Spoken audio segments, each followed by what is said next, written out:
Just about all of us have encountered panhandlers with a sign that reads, "Anything helps." But is that true? Does anything really help?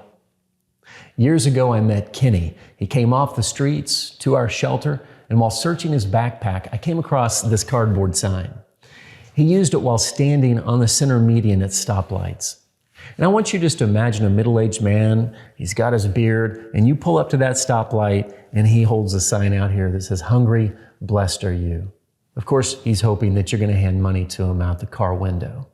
But as you pull up, maybe he looks and he says, "You know what? This person might be willing to make a deal with me." And he flips it over instead, and he shares this part of his sign that says, "I'll sell my food stamps half price." Or maybe as you pull up, he thinks, "You know what? You look like the compassionate, sappy-hearted individual. I want you to know that I've been cold and wet and cast out for nearly a month." Or as you pull up, maybe you look like the serious, "I just want the facts" kind of person. And he opens the sign up and he says, "Look, this is what's going on. I'm traveling and I've lost my ID." Amazing to consider that a man on one 12-inch by 12-inch piece of cardboard could craft 4 different messages.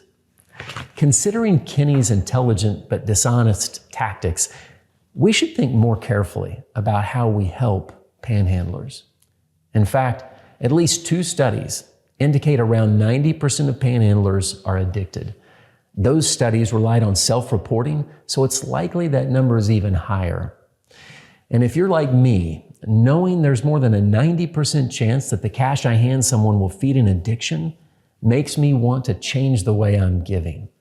In other words, handing out cash to someone who is addicted isn't helpful, it's harmful.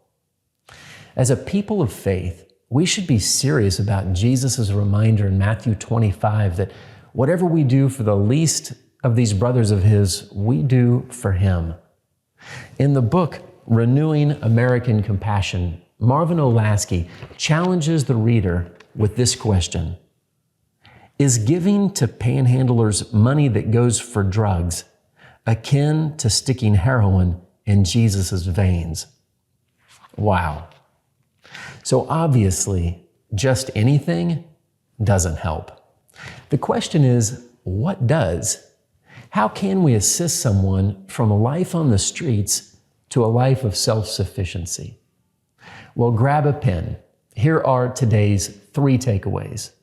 First, remember incentives. Paying someone for standing on a corner only incentivizes standing on a corner. So don't hand out money. Create a card like this that has a list of ministries or services and hand it out instead.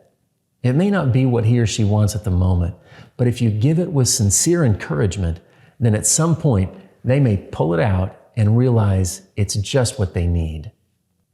Number 2, take them up on the offer. A common panhandling sign reads, "We'll work for food." Well, go for it. Do your best to consider how to employ that person in something simple to test their willingness to earn their way.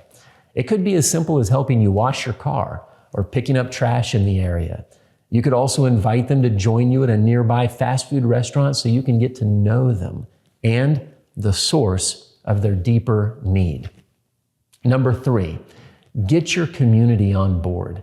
If you're bothered by the suffering of people standing on a corner, consider how to motivate your community to do something about it. We can provide you scripts for public service announcements, as well as billboard designs like these, so your city can truly help those stuck on the streets. I'm glad to tell you, Kenny finally escaped the streets. Giving up a life of panhandling was certainly a part of it.